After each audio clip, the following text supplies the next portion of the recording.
Selamat pagi, jumpa lagi dengan saya Ciko Asa.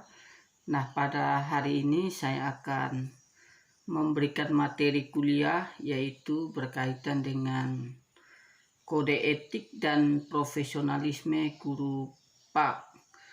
Nah, untuk pertemuan kita kali ini kita akan membahas secara spesifik yaitu berkaitan dengan kompetensi guru. Nah, kita ketahui bahwa istilah kompetensi berarti kemampuan atau kecakapan. Maka hal ini erat kaitannya dengan pemilikan pengetahuan, kecakapan atau keterampilan yang dimiliki sebagai seorang guru. Nah, kalau kita melihat dalam Kamus Besar Bahasa Indonesia, kompetensi adalah kewenangan, kekuasaan untuk menentukan atau memutuskan sesuatu hal. Itu istilah ringkas dari apa yang dimaksud dengan kompetensi. Nah, kalau kita melihat di dalam kompetensi ada beberapa hal berkaitan dengan kompetensi secara spesifik dalam konteks pendidikan. Yang pertama adalah kompetensi pedagogik.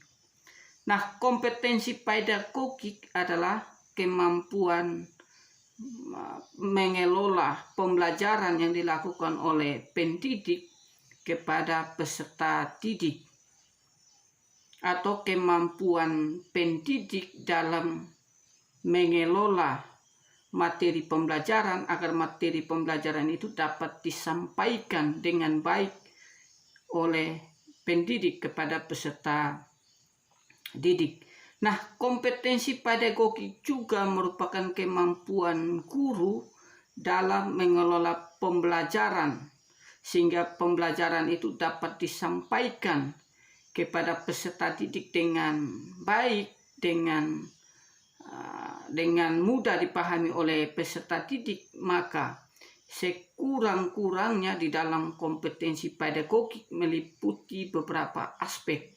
Yang pertama, seorang pendidik harus memiliki wawasan atau landasan kependidikan.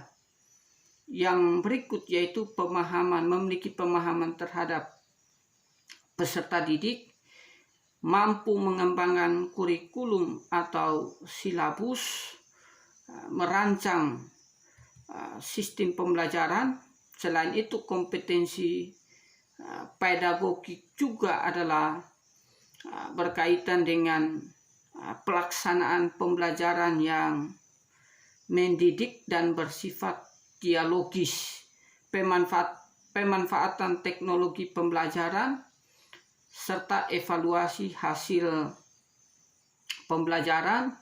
Dan bagian berikut yaitu pengembangan peserta didik untuk mengaktualisasikan berbagai potensi yang ada di dalam diri peserta didik.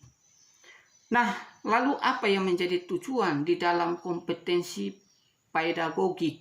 Nah, ada beberapa tujuan di dalam kompetensi pedagogik. Yang pertama adalah seorang pendidik dapat menguasai karakteristik dari peserta didik. Yang kedua, seorang pendidik menguasai teori belajar dan prinsip-prinsip pembelajaran yang mendidik. Yang ketiga, seorang pendidik dapat mengembangkan kurikulum. Yang keempat, tujuan yang keempat yaitu kegiatan pembelajaran yang mendidik dan bersifat dialogis. Yang kelima yaitu pendidik dapat mengembangkan potensi yang ada di dalam diri peserta didik. Bagian yang keenam yaitu pendidik dapat berkomunikasi dengan peserta didik atau dalam kegiatan pembelajaran bersifat hubungan timbal balik antara pendidik dan peserta didik. Dan bagian yang terakhir, seorang pendidik dapat memberikan penilaian dan evaluasi dari kegiatan pembelajaran. Nah, ini di dalam kompetensi pedagogik. Nah, selain itu kompetensi yang kedua adalah kompetensi kepribadian. Kompetensi kepribadian yaitu kemampuan kepribadian pendidik yang mantap, berakhlak mulia, memiliki kearifan, memiliki wibawa, serta dapat menjadi teladan yang baik bagi peserta didik. Nah, kompetensi kepribadian ini sekurang-kurangnya mencakup kepribadian yang meliputi yang pertama, pendidik yang beriman dan bertakwa. Selain itu berakhlak mulia, memiliki pemikiran yang arif dan bijaksana, memiliki sifat demokratis,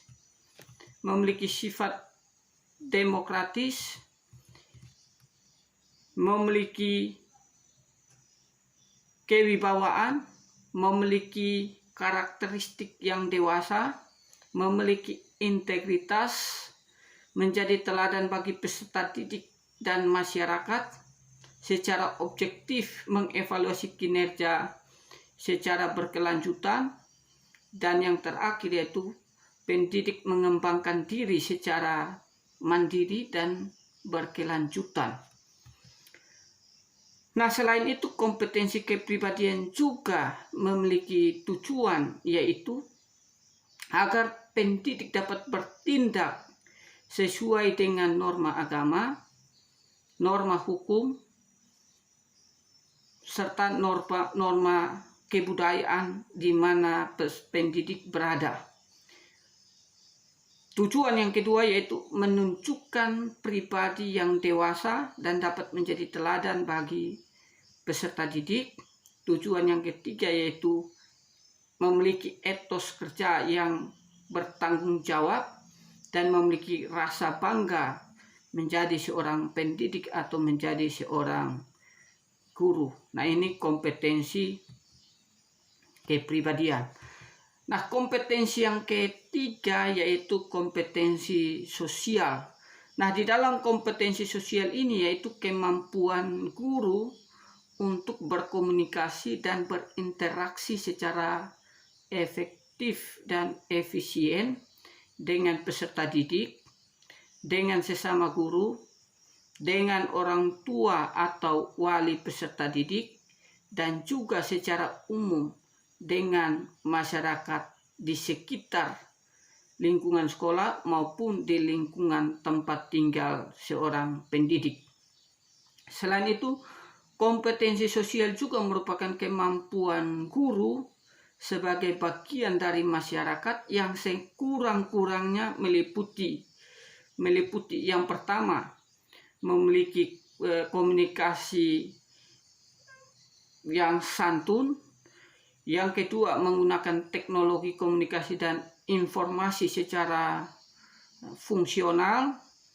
Yang ketiga, bergaul secara efektif dengan peserta didik, bergaul secara efektif dengan teman sesama pendidik, bergaul secara efektif dengan tenaga kependidikan, bergaul secara efektif dengan pimpinan satuan pendidikan, dan bergaul secara efektif dengan orang tua atau wali dari peserta didik, dan bergaul secara santun dan secara efektif dengan masyarakat di sekitar lingkungan sekolah. Nah, itu hal-hal penting di dalam kompetensi sosial.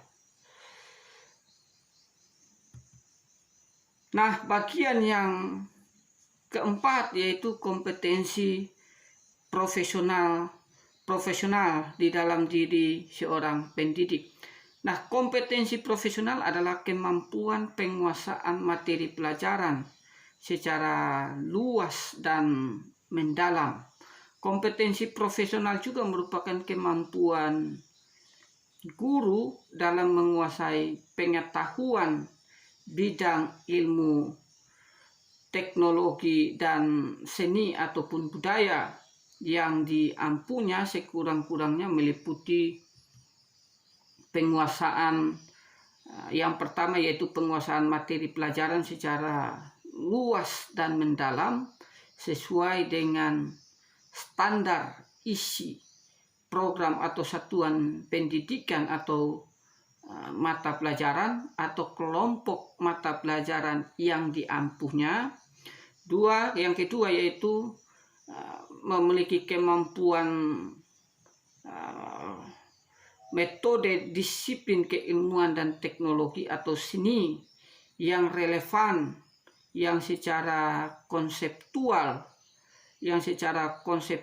menaungi atau koheren dengan program satuan pendidikan, mata pelajaran atau kelompok mata pelajaran yang diampu oleh guru tersebut.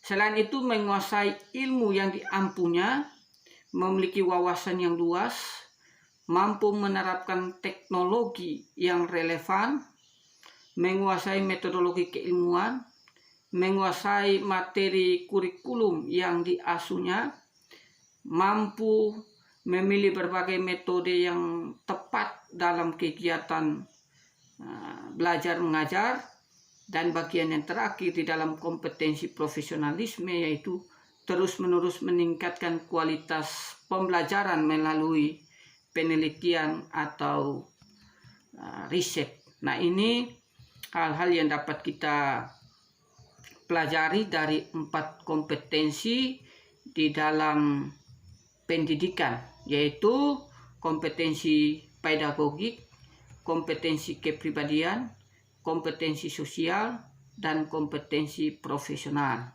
Kiranya materi yang singkat ini dapat menambah pengetahuan secara teoritis bagi kita semua. Sekian dan terima kasih.